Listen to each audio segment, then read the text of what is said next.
Well, the COVID vaccine is being shipped and distributed throughout Hampton Roads, but the state is now receiving fewer doses than initially expected. News 3 reporter Antoinette Delbel spoke with the state health commissioner on what impact this might have. A setback in the plan to vaccinate healthcare workers battling COVID-19 on the front lines.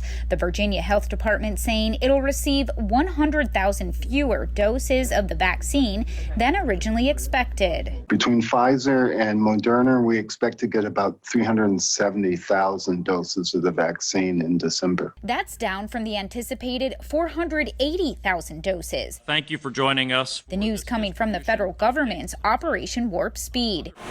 The exact reason remains unclear, but Virginia's health department says these adjustments are typical and estimates can change in an operation of this magnitude.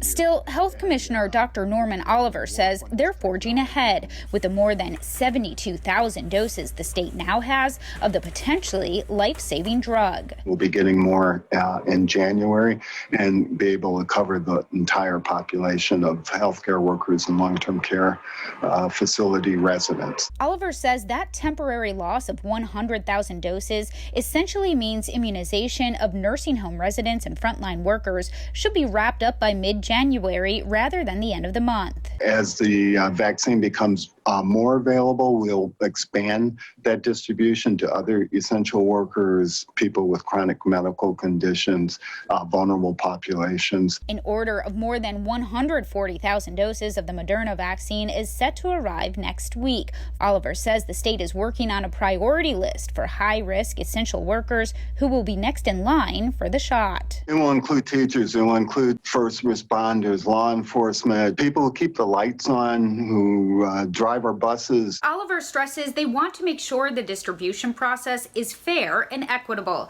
He says nursing home residents will be vaccinated starting December 28th, and the general public could get their shots as soon as the spring or early summer. Antoinette Delbel, News 3.